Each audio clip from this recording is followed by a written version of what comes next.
bonjour tout le monde. Je vais vous expliquer dans ce petit vidéo-là comment bien réaliser le McGill Curl Up. Donc, c'est un exercice qui est super intéressant pour travailler la stabilité du tronc.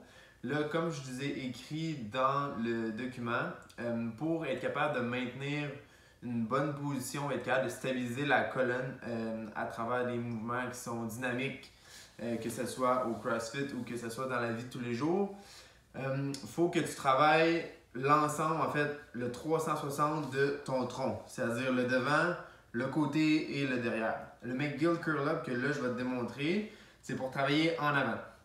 Okay, et là, cet exercice-là, c'est pas un exercice où est-ce que tu vas travailler beaucoup tes abdos en superficie. Okay? C'est vraiment plus profond que ça. C'est pour la stabilité. Donc, tu vas pas sentir vraiment travailler beaucoup tes abdos en superficie. Tu vas pas non plus avoir un six-pack, okay? Des abdos qui vont paraître. Tu vas pas faire plus d'abdos en faisant cet exercice-là. Mais ça va quand même être très, très bénéfique pour toi dans tes entraînements et dans la vie de tous les jours. Donc, comment bien faire le mouvement? Okay, ça va être très simple. Je vais te demander de te coucher sur le dos. Tout ce que tu vas faire, c'est venir fléchir un genou. Okay? Tu vas laisser tomber l'autre genou vers le bas, donc ta jambe va être droite. Là, tu vas venir placer tes mains juste en dessous, okay, de ton bas du dos.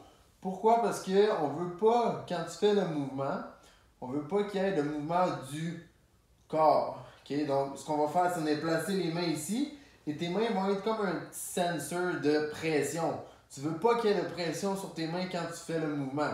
Okay? Donc, tu ne vas pas vouloir, par exemple, que ça vienne coller.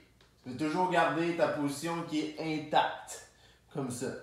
Donc, la première chose que tu fais, c'est que tu viens mettre tes mains en dessous, ta tête est couchée sur le sol, et là, ce que je vais te demander de faire, ça va être juste de décoller la tête légèrement du plancher. Tu vas venir faire une grosse contraction de tout ton corps, comme si quelqu'un allait te frapper dans le ventre. Okay? Donc, je viens créer une contraction, là, il n'y a rien qui bouge, et je vais juste décoller la tête. Je vais maintenir ça pour un 10 secondes. Donc, je vais compter dans ma tête pour un 10 secondes. Et une fois que mon 10 secondes va être fait, je vais juste complètement relâcher. Okay? Donc, il n'y a eu aucun mouvement au niveau de mon haut du corps. Okay? Là, on va recommencer. Même chose. Je vais venir prendre une grande inspiration. Je vais venir contracter tout mon ventre comme s'il y avait quelqu'un qui allait me frapper dans le ventre. Et là, je vais décoller la tête. 10 secondes.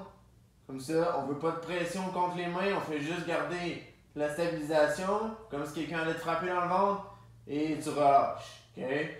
Si jamais tu sens que ton cou qui tire beaucoup quand tu fais le mouvement, fais juste rentrer ton menton avant de le faire. Okay? Et là, je veux pas que ton menton là, il lève beaucoup. Je veux pas que ta tête elle lève beaucoup du sol. C'est juste, on décolle. Donc, on rentre le menton, on décolle et on garde une contraction solide comme si quelqu'un allait nous frapper dans le ventre. Et on relâche. Donc, ça c'est pour le McGill Curl Up.